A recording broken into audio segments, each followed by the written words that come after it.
সুদেরও নেই, ঘুষারও নেই, ঘুষ খাওয়া যাচ্ছে না, মারিং কাটিং চলতেছে না। ওই শালা শয়তানেরাই বলতেছে আগেই ভালো আছিল। জোরে কণ্ঠে। এর নাম হলো আফসোস লীগ। জোরে কোন কি লীগ? আফসোস লীগ, হতাশা লীগ। এক এক সময় এক একটা সাইজ হয়ে আসে। বর্তমানে এই ফেসবুকে পোস্ট দেয় আগেই ভালো আছিল, আগেই ভালো আছিল। আগে বদলি শুধু ধুনুটো ঢুকপাত দিছে, কথা কম দিছে। বাংলাদেশের মানুষ খুবই নরম ছিল। আবু সাইদ যখন, আগে আমরা রংপুরকে কি বলতাম? মফিস। রংপুরে কি কথা কয় না? আমাদের বগুড়াতে রংপুরের লোক দেখে এই মফিস, এই মফিস রাখার লোক। আসলে রংপুরকে আমরা তেমন গুরুত্ব দিতাম না। কিন্তু আবু সাইদ যখন হকের পক্ষে বাতিলের বিরুদ্ধে সরাসরি অস্ত্রের সামনে নিজের বুক পাতায় দিয়ে বললেন মর, আর কতদিন স্বৈরাচারের বিরুদ্ধে মুখ বন্ধ করব, আর অন্যায়কে সাপোর্ট করতে পারি না। কুল জানা হাক্ক জাহাকাল বাতিল ইন্নাল বাতিলা কানা জাহুকা। মর। আবু সাইদ যখন বুলেটের সামনে ঝাঁঝরা হয়ে গেল, এরপরই কিন্তু দেশের মোড় ফিরে গেল। ধরে কোন কথা ঠিক?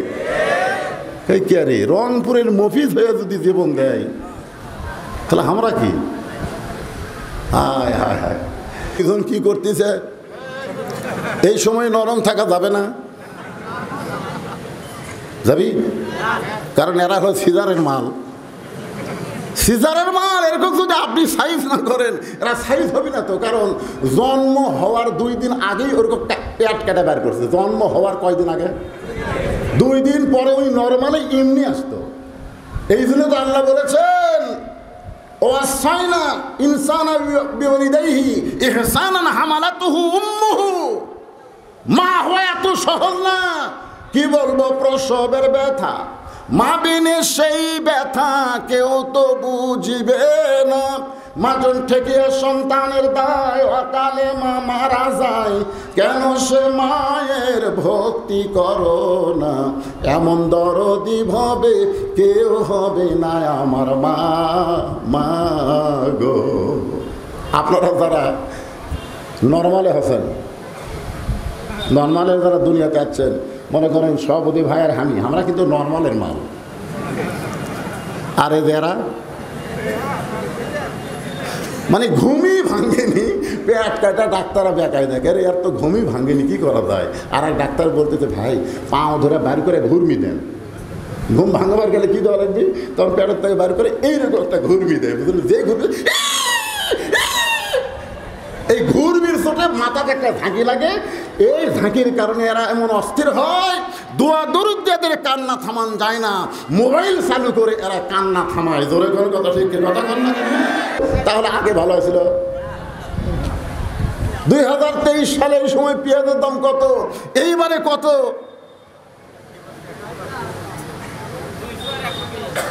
বাংলাদেশের অতীত সরকার 93 বিলিয়ন টাকা, এখানে ম্যানেজার আছে, জিএম আছে, 93 বিলিয়ন টাকা ডলার আমাদের মাথার উপর ঋণ করে আমাদেরকে কত বড় বিপদে ফেলে দিয়ে গেছে। আর বর্তমান সরকার 2 মাসের মধ্যে 3 বিলিয়ন টাকা পরিশোধ করেছে। তার মানে কি বোঝা যাচ্ছে? সুদেরও নেই, ঘুষারও নেই, ঘুষ খাওয়া যাচ্ছে না, মারিং কাটিং চলতেছে না। ওই শালা শয়তানেরাই বলতেছে আগেই ভালো আছিল। জোরে কণ্ঠে। এর নাম হলো আফসোস লীগ। জোরে কোন কি লীগ? আফসোস লীগ, হতাশা লীগ। এক এক সময় এক একটা সাইজ হয়ে আসে। বর্তমানে এই ফেসবুকে পোস্ট দেয় আগেই ভালো আছিল, আগেই ভালো আছিল। আগে বদলি শুধু ধুনুটো ঢুকপাত দিছে, কথা কম দিছে। একটু মনোযোগ দিয়ে শোনেন, কারণ না জানলে গুরুত্ব হবে না। জন্মসূত্রে মুসলমান হলাম, আমাদের লাভ কি? আল্লাহর নবী মসজিদে নববীর মধ্যে বসে আছেন। এমন সময় তার 2টা নাতি তার দুই উরাতের উপরে বসেছেন। নাতি দুইটার নাম হলো হাসান আর হোসাইন। নবী কোথায় বসে আছেন? হ্যাঁ, খেয়াল করে শুনবেন। মসজিদের নববীর মধ্যে বসে আছেন, এমন সময় তার দুইটা নাতি দুই উরাতের উপরে বসে আছেন। শুধু বসে নাই, ছোট নাতি দাড়ি ধরে টান মারে, আর বড় নাতি টুপি খুলে ফেলে দেয়। তাহলে যদি বসেই থাকলো তা না, হোসাইন দাড়ি ধরে এরকম টান মারে, আর হাসান মাথার টুপি খুলে ফেলে দেয়। ঠিক ওই সময় হযরত আবু বকর মসজিদ নববীর দরজায়। আবু বকর রাদিয়াল্লাহু তাআলা আনহু আসমানের দিকে তাকালেন। আসমানের দিকে তাকায় বলতেছেন, আল্লাহ, আমরাও নানা হয়েছি, দুনিয়ার বহু মানুষ নানা হয়েছে, কিন্তু আমার নবীর মতন নানা কিয়ামত পর্যন্ত কেউ হতে পারবে না। সুবহানাল্লাহ জোরে করেন না। তার মানে বুঝবার পারেননি, এক নাতি দাড়ি ধরে কি করতেছে? টানতেছে, আর এক নাতি টুপিগুলো ফেলে দিচ্ছে। নবী বিরক্ত না হয়ে দুই নাতিকে আবার বুকের মধ্যে নিয়ে চুমা খাচ্ছে। এইটা দেখে আবু বকর বলতেছে, আমার নবী শুধু নবী না, আমার নবী হলেন বিশ্ব নানা। আমাদের নবীর চাইতে ভালো নানা পৃথিবীতে কেউ আছে? আচ্ছা, নানা হিসাবে নবী এক নম্বর, স্বামী হিসাবে এমনি এমনি করলে হবে না তো। স্বামী হিসাবে আমাদের নবী কয় নম্বর? নবীর একই টাইমে একই সময়ে নবীর 9টা বউ আছিল। কয়টা? 9টা বউ। একদিন সব বউ নবীকে ঘিরে ধরে বলতেছি, ইয়া রাসূলুল্লাহ, আমাদের 9 জনের মধ্যে সবচাইতে বেশি ভালোবাসেন কাকে? নবী তো বেকায়দায় পড়ে গেলেন। যতদিন খাদিজা ছিল ততদিন এই প্রশ্ন কেউ করেনি, কারণ খাদিজা থাকা অবস্থায় নবীর দ্বিতীয় কোনো বউ ছিল না। এক বউ থাকলে কোনোদিন বলবে কাকে বেশি বেশি ভালোবাসেন? কোনোদিন বলবে? কারণ বই একটা। কিন্তু 9 জন বউ, নবী বলতেছে আপনাকে বলতে হবে আমাদের 9 জনের মধ্যে কাকে বেশি ভালোবাসেন। আল্লাহ রাসূল মুস্কি হাসিতে বললেন, এই কঠিন প্রশ্নের উত্তর আজকে দেওয়া যাবে না, এটার প্রশ্নের উত্তর হবে আগামীকাল সকালে। সমস্ত বিবিরা যখন ঘুমায় গেলেন, এমন সময় নবী আয়েশার ঘরের দরজায় ডাক দিলেন, আয়েশা। আয়েশা দরজা খুলে মুস্কি মুস্কি হাসতে স্যার বলতে, হুজুর আমি জানি 9 জনের মধ্যে আমাকেই বেশি ভালোবাসেন। আল্লাহ রাসূল বললেন, ভালোবাসার কথা বলতে আসি নাই রে, তোরে 2টা খেজুর দিলাম, 2 খেজুর 1 গ্লাস পানি দিয়ে খাবা, কিন্তু এই কথা কাউকে কবা না। হাফসার ঘরের দরজা দিয়ে ডাক দেন, হাফসা।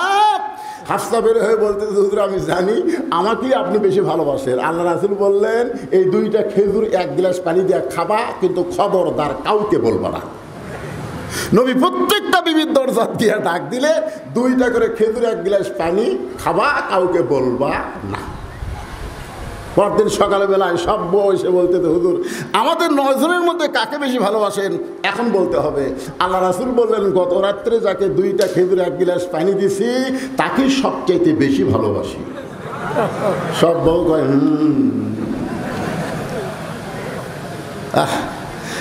আমাদের নবী এমন একজন স্বামী, 9 বউকে কন্ট্রোল করেছে, কোনো বউ বেজার হয়নি। সুবহানাল্লাহ। আর আমরা কি? ঘরের দরজা খোলা, নবীর ঘরের দরজা খোলা। এমন সময় মা আয়েশা ঘরের মধ্যে ঢুকছেন। যেই ঢুকছেন, নবী আর বসে থাকলেন না, নবী দাঁড়িয়ে গেলেন। আল্লাহ নবী দাঁড়িয়ে গিয়ে দরজা জানলা বন্ধ করে দিলেন। মা আয়েশা খালি থরথর করে কাঁপতেছে। আল্লাহ রাসূলকে, আয়েশা কাঁপো কেন? বলে, হুজুর আমি শুনেছি আপনার জুতার পরশে আল্লাহর আরশ ধন্য হয়ে গেছে। আপনি দরজা জানলা বন্ধ করলেন, আমার শরীর কম্পন দেওয়ার কারণ হলো যদি কোনো বেয়াদবি হয়ে যায়।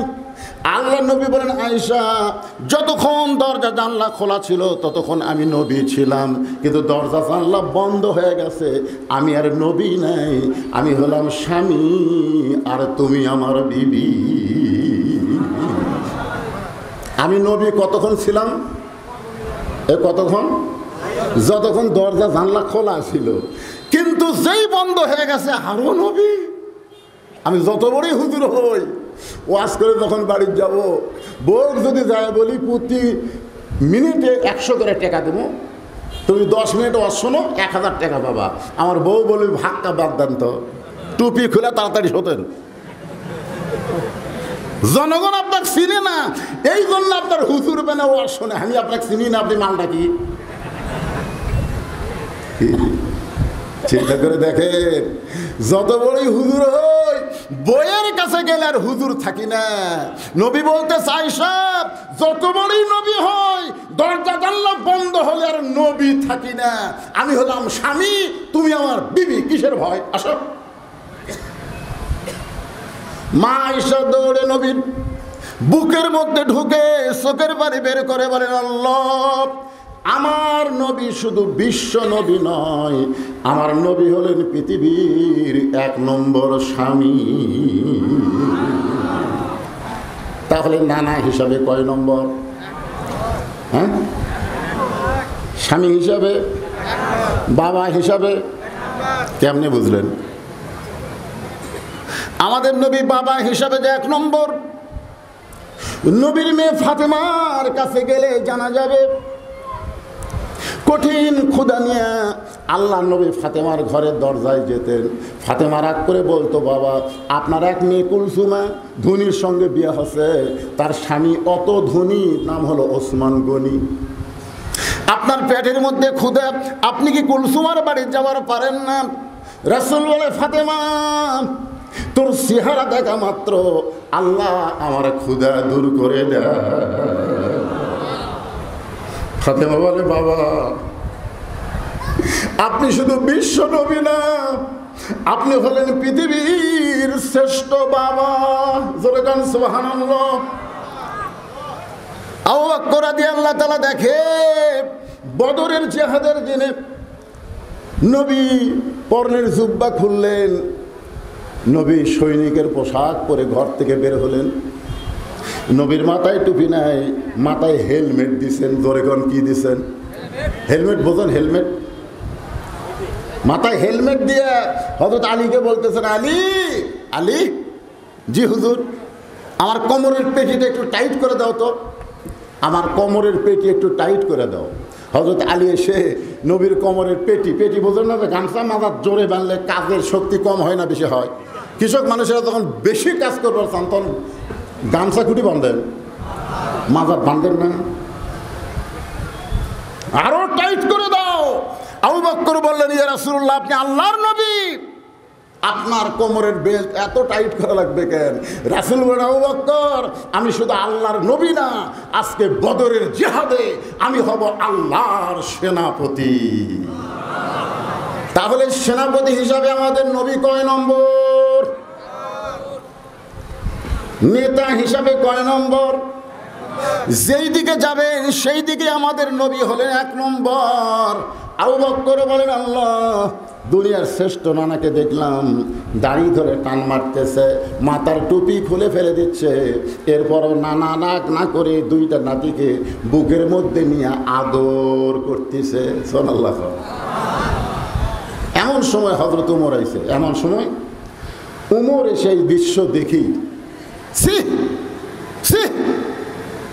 এই 2টা সন্তান বড় বেয়াদব, এরা সবসময় নবীকে কষ্ট দেয়।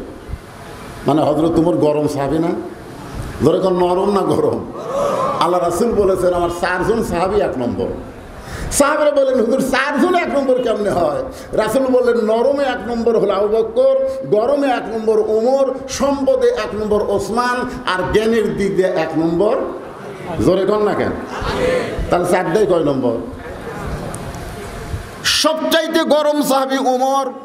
দাড়ি ধরে টান মারা দেখা, টুপি খুলে ফেলে দেওয়া, এই দৃশ্য দেখার পরে বলতেছি, এই 2টা সন্তান বড় বেয়াদব হয়ে গেছে, এরা আল্লাহর নবীরে সব সময় কষ্ট দেয়। সঙ্গে সঙ্গে আবু বকর এভাবে শাহাদাত আঙ্গুলি তুললেন, ওমর, যেই কথা একবার বলেছো এই কথার দ্বিতীয়বার বলবো না। উমর ফারুক 3 ধাপ পিছনে গেছে। ধরে এখন কয় ধাপ? হায় হায়, দুনিয়ার সবচাইতে নরম মানুষ গরম মানুষকে হুমকি মারতেছে। উমর, যে কথা একবার কছো আর একবার জান কইও না। হযরত ওমর 3 ধাপ পিছনে গেলেন। পিছনে যাওয়ার কারণ হলো নরম মানুষ যদি গরম হয়ে যায় হাসিনার পলানো ছাড়া উপায় নাই। বাংলাদেশের মানুষ খুবই নরম ছিল। আবু সাইদ যখন, আগে আমরা রংপুরকে কি বলতাম, মফিস। রংপুরে কি কথা কয় না, আমাদের বগুড়াতে রংপুরের লোক দেখে এই মফিস, এই মফিসে রাখার লোক। আসলে রংপুরকে আমরা তেমন গুরুত্ব দিতাম না, কিন্তু আবু সাইদ যখন হকের পক্ষে বাতিলের বিরুদ্ধে সরাসরি অস্ত্রের সামনে নিজের বুক পাতায় দিয়ে বললেন মর, আর কতদিন স্বৈরাচারের বিরুদ্ধে মুখ বন্ধ করব, আর অন্যায়কে সাপোর্ট করতে পারি না। কুল জানা হক ওয়া যাহাকাল বাতিল ইন্নাল বাতিলা কানা যাহুকা। আবু সাইদ যখন বুলেটের সামনে ঝাঁঝরা হয়ে গেল, এরপরই কিন্তু দেশের মোড় ফিরে গেল। ধরে কোন কথা ঠিক? এই কে রে, রংপুরের মফিজ হয়ে যদি জীবন দেয় তাহলে আমরা কি? হায় হায় হায়, এমন ভাবে গর্জন দিয়ে উঠল, কোনো অস্ত্র নাই, শুধু তকবীরে তকবীরে, মিছিলে মিছিলে গণভবন দখল করেছে। ধরে কণ্ঠে কথা কন না কেন? পুলিশের আইজি স্বরাষ্ট্রমন্ত্রীকে বলতেছে, আমার স্বরাষ্ট্রমন্ত্রী যে শালা পল আছে, উনি বলতেছে কমে না কেন, গুলি করবা সমানে মারবা, পাখির মতন মারবা, একটা গুলি করলে 10 জন ভয়ে পালায় যাবে, লোকজনের বাড়তিছে কেন? আইজি বলতেছে, ভিডিও এটা প্রকাশ হয়ে গেছে, আইজি বলতেছে স্যার কি করব, গুলি করে একজন মরে, ওই জায়গাতে আর একজন খাওয়া হয়।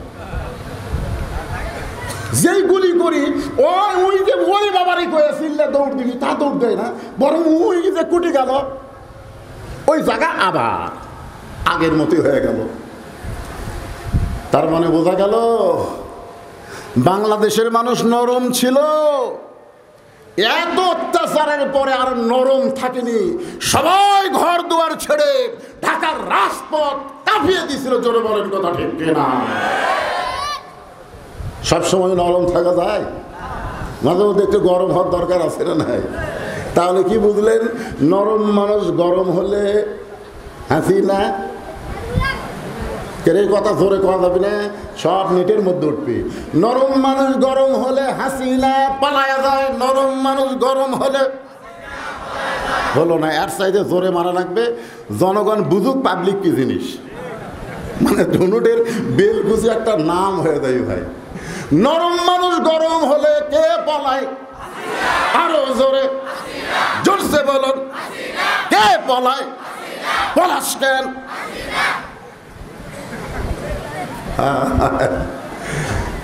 না পলাশ করে উমর ফারুকের মতন গরম মানুষ 3 ধাপ পিছনে গেছে।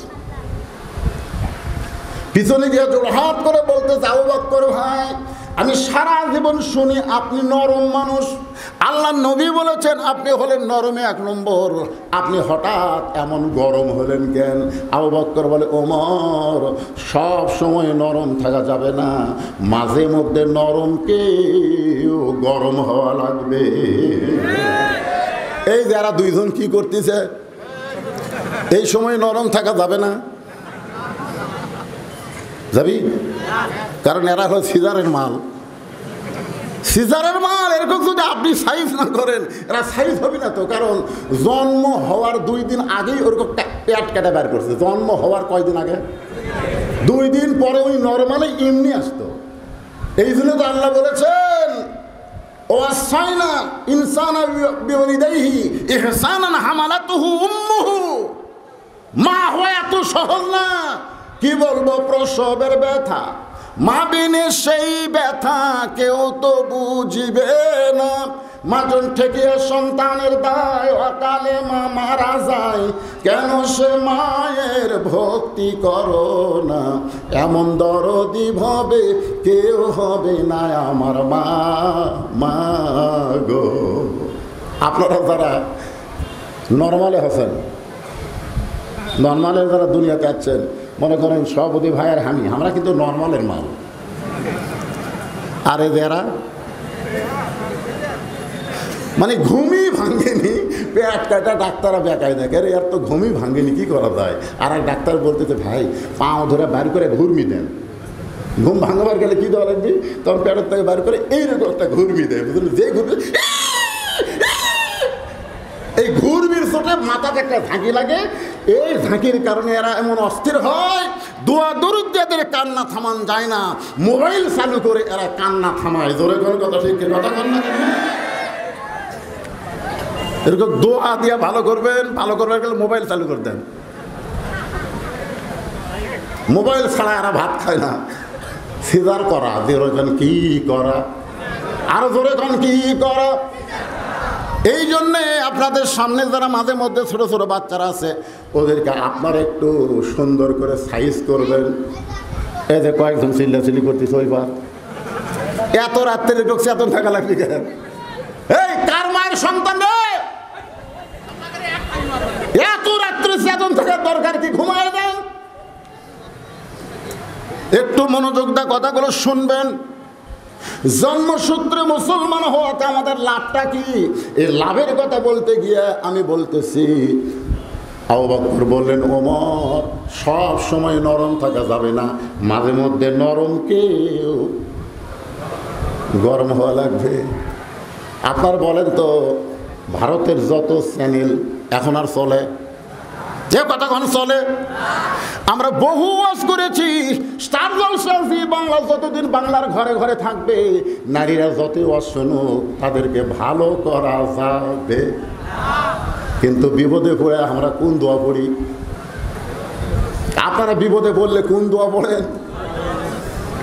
হাসিনাও কথা, ভাই রে এমন বিপদে পড়ছি, দোয়া পড়বো, শালার নামও ইউনুস, দোয়ার নামও ইউনুস। জোরে খান কথা, ঠিক না?